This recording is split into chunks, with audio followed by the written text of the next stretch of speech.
IROC! No you don't. No, not me. Well, that car rocks. This one kind of does too. No, this is an IROC. I'm talking about an IROC. Let's take a look at this really sweet IROC-Z Z28. Let's get started.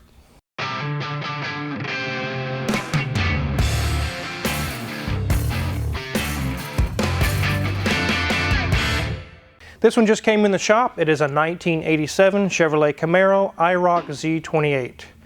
Got a small little list of things to get fixed, and as always it turns into more than it was bargained for. There's some small modifications to this car that have actually cost this customer some money from a different race shop or a tune shop or somebody. I'm not sure all of what it was, but other than that, this car is really nice. It has a little over 70,000 miles on it, and I really love these third gen IROCs. I almost got one at one point. It's just really love the body style. I love them. This car came in with AC issues. It has a rolling idle, and the power antenna quit working on him. Just a small list of things he wants to get fixed. Let's go ahead and open the hood and talk about what we've found so far.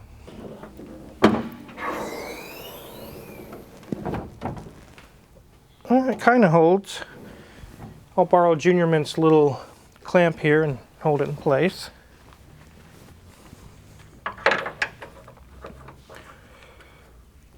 There we go. Now these hood struts are no longer holding up the hood, and it's easy to say, well, just replace them. Do that for them, Car Wizard. But you're surprised how many times I've said, well, 50 bucks or 75 bucks with parts and labor, I can get this taken care of for you. And they're like, nah, I don't open the hood. I don't use that stuff. I'm not even worried about that. Let's worry about other things on the car. So no, we usually don't fix those because nobody wants to spend the money. But there are things on this car we are going to spend some money. This is the 5.7 liter TPI, not TBI, TPI, as it says here, tune port injection. These are really good motors. This one has 225 horsepower and 330 pound-feet of torque. And by today's standards, that's really kind of low, but at the time, in the 80s, that was really pretty good. The 0 to 60 on this is a little over 6 seconds, which is really not all that fast. I think a Honda Civic today could outrun this car, but it doesn't look as cool as this car, and it doesn't sound as good. One thing the customer told me about is he was doing something with the battery here. As you can see, we've got some relays. We're looking at some other issues. But his wrench accidentally touched the AC line and arced it out. He blew a hole in the AC line and the Freon went bye-bye. I was able to take this over to CarQuest and they rebuilt it. They were able to repair the hole and put a new piece of pipe here rather than buying the whole assembly. As you can see on the compressor, it comes off as 2 lines. You cannot replace just one line. They both go in together on the back of the compressor into a solid aluminum block. I sourced that through O'Reilly's and also through CarQuest, and I also got a hold of Rock Auto, and they all told me, nope, there are none. I was like, what do you mean there are none? This is an American icon. This is an IROC Camaro. They're like, nope. Sorry, there are none. So I've mentioned to you guys before that this is a common problem when you get into the late 80s, early 90s cars. They're just stopped making these parts because the demand is getting so low. Every year, there's less and less of these cars on the road, and also less and less reason to keep making more parts and more parts. That's why I had the hose assembly repaired and were able to reuse it. There was nothing that went wrong with the compressor. I don't need the whole system replaced. He just accidentally burned a hole through the line here. Now I did discuss with the customer that being that the Freon's out of it, he mentioned before this incident that he was having issues with the AC, and I told him, well, I can't verify the AC operation until we get through these leaks. He said, very well, go ahead and get it fixed. So we got that fixed, and we thought we'd just go ahead and pressure up the system. Actually, we did a vacuum test first, and it wouldn't hold. And we did some checking and looked around, and we finally found out what happened next. Let me show you that. So it's easy to think, well, it's just this, or maybe the compressor's got a leak, or maybe it's something small. But we placed a vacuum on the system, we could hear a hissing with sucking air. And it was this, the condenser. As you guys just saw that I was in there looking around in the engine bay, there's an aftermarket custom radiator on this car, which a race shop convinced this customer that he needed. And I believe when they took this apart, you can see the gouges in the condenser. There's just very deep runs all the way through it. When they were, whatever they did in here, when they got the radiator out, they just and just really ripped him a good one. So this is no longer any good. There's a pinhole in it and it just sucks air all day long. Again, I contacted CarQuest, O'Reilly's, Rock Auto. Rock Auto actually listed one for sale, but they don't actually have it. Nothing. You can't get it. All the warehouses, nobody has one. It's like, you got to be kidding me. It's not like this is a Peugeot or a Citroen or something. It's an IROC, guys, come on. Nope, don't have it. Luckily, O'Reilly's hooked me up. They got a hold of the actual company that makes these. And they said, you're going to have to give us a week, but we can make one up for you. We haven't made any of those in a very long time. But we will make one for you and we'll send it to you. Just give us a week. And that's what we have to do. It's kind of a waiting game to get this done. Guys, I can remember back in the day, 15 years ago when I was a young mechanic, no longer young anymore, we could get stuff like this for these 80s cars all day long. You could, if 5 of them, if you want 5 of them. It's fine, but not anymore. So one is on order. So next issue is the customer sent along an idle air control motor, or IAC for short. It's a brand new one. And this guy's a really nice guy. I like doing business with this guy. But he said he read online that it would solve an issue that this car has, and that's a rolling idle once it warms up. It's whoa, whoa, whoa. So he read online somewhere that this was the cause of it. But like happens so many times when I open the hood, I see that it's not going to be so simple as what we thought it would be. Let's take a look. Right here's the throttle position sensor. Somebody has cut the wires and replaced it. And I can tell you that it's probably out of adjustment. You can see that it's tweaked way far up. This right here will cause a rolling idle if it's not set. I think it's 1 volt at idle. There's a setting that's supposed to be set up on these, and I guarantee you it's not there. So when it warms up, it's looking for a certain amount of throttle open, and it's seeing a whole lot less or a whole lot more, so it's trying to adjust for that, and they get the rolling idle. It could be possible that the idle control motor right here is bad, but when I seen this, I said, okay, that's very likely our problem. So this is a scenario that you have to be careful of in a shop. I could easily just take this guy's word for it and say, yeah, I put your part on, it didn't fix anything. Now you're going to have to pay me to figure out the rest and really run the bill up really high. But we're not going to do that here. I'll get to the bottom of it. If all it is, it just needs the throttle position sensor adjusted to the correct setting. I'll give him his part back. He can get a refund. That's how you run a good professional shop. You don't just stick it to people. He says when it's at a red light, it runs hot. 225, 230, it starts climbing. Gets pretty hot. But on the highway, it's fine. I was thinking in the back of my mind, I was like, okay, I'll check the stock factory fans and the factory radiator, and I open the hood, and I'm like, oh, that's not the stock radiator, and those fans look awfully small for this setup. One of the relays was burned up, and the other one still works. We've gone ahead and replaced both of them because they both have been probably worked pretty hard. But when it gets to a certain temperature, both fans should come on. It was only running this one. That's it. It really needs to have both of them running since they're so small. So we're going to wire it up and make it where both fans come on when it needs the fans to come on. And very likely that will solve this problem. This is kind of where I get into disagreement with some of the hot rod shops. They find a condition in an engine that's maybe running hot at a stoplight or something's not right. Instead of investigating the problem and seeing that there's issues with these relays, they just say, oh bro, you need a new radiator. We're going to hook you up with this 4-core aluminum radiator and give you these fans. We're going to hook you up and this will solve your problem. It's only going to be $1,200 or some crazy price.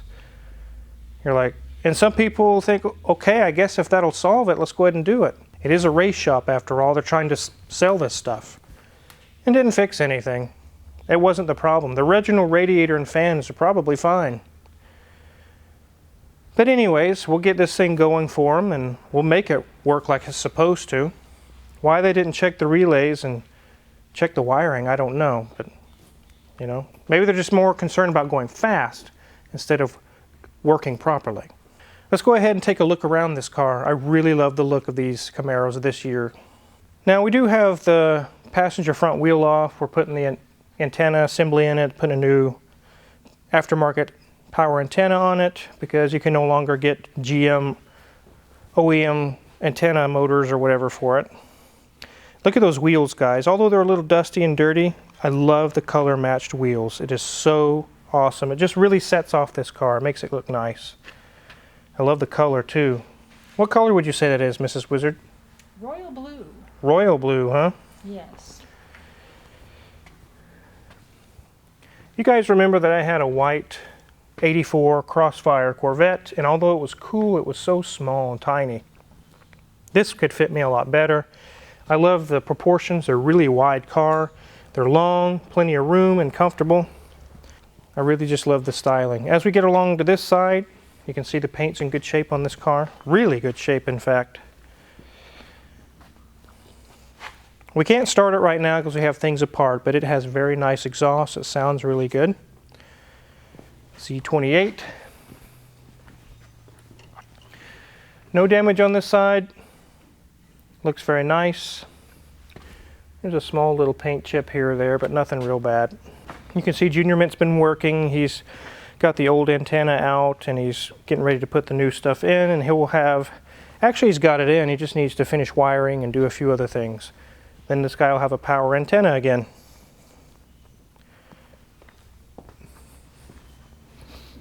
And there's the front. I really like the front on these cars. It's iconic American. It doesn't look like a Lambo, it doesn't look like anything but a Camaro. It really looks good. I love it. So as you can see, a little over 70,000 miles. I'm not sure if it's 170, but it's very likely just 70, as nice as it is. It's got a aftermarket wood trim added to it. If it were my car, I would have kept it the black, but each person has their own ideas of what's cool in their car. The dash has a carpet on it, which is typical of these years of these cars. The dash doesn't last too long. Whether it's cracked or not, I don't know. I'm not going to rip the guy's carpet off to find out. It does have a lovely Pillsbury Doughboy, though. Yep, it's those little keychain there. I love the styling of these. The dash is not filled with airbags and all kinds of things. It's just a nice open dash. It's got an aftermarket Kenwood stereo in it. Standard heater and AC, nothing special. Power windows, also a rear hatch, power release. The fabric in the seats is in really good shape. The headliner's in really good shape. The T-top covers are in good shape. And the rear seats, as small as they are also in really good shape. Really, this car as a whole is really nice. I really like it.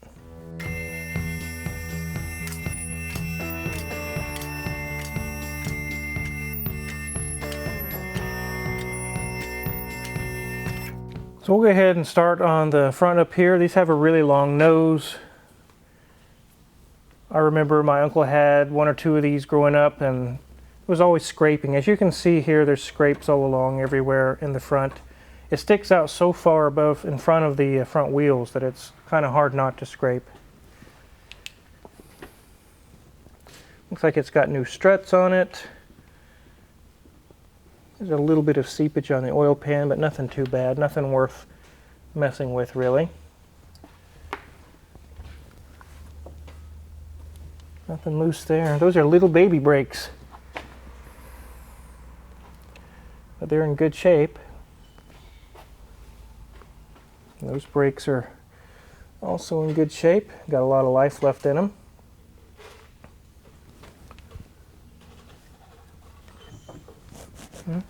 Nothing loose there.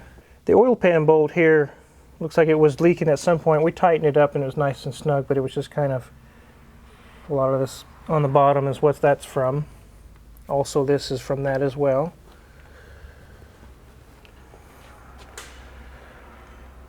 It does look like the rear transmission seal is seeping a little bit. It also looks like this mount broke. We'll definitely let the customer know about that. That just holds the exhaust. Maybe it was never hooked back up. Whoever put the custom exhaust on, maybe they just didn't use that. I don't know. Here's our torque arm that goes all the way back to the differential. And that's just there to keep the differential from yanking too hard when you get on it. It holds it steady. Got new shocks in the back. Looks like he's recently had work done on the rear brakes. There's some rear calipers, new e-brake or parking brake cables. So imagine those are in good shape.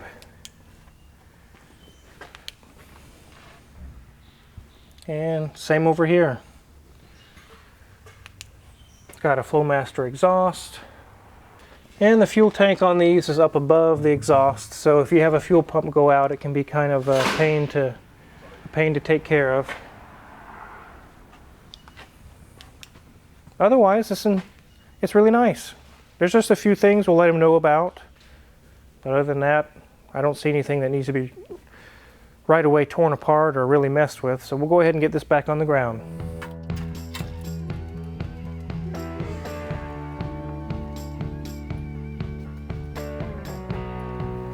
So we're probably not going to do a video on the Ferrari 360 behind me. We've actually done videos on that same car already, and we did fuel pumps on a silver one, which is what we're doing on here is fuel pumps.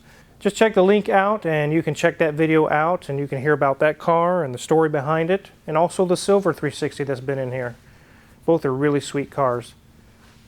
On the IROC here, I believe that the values of these are really going to skyrocket as time goes on. Not only are they really great looking, amazing cars, but getting ones that are this nice is getting really hard.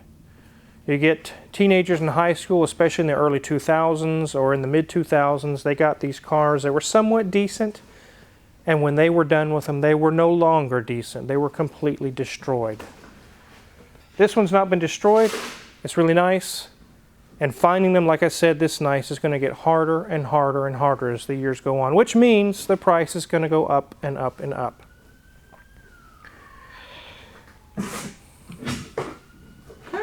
Are you in trouble? Are they looking for you? I hope not. Which way are they coming? Okay, I think they're gone now. No, we don't have any illegal activities.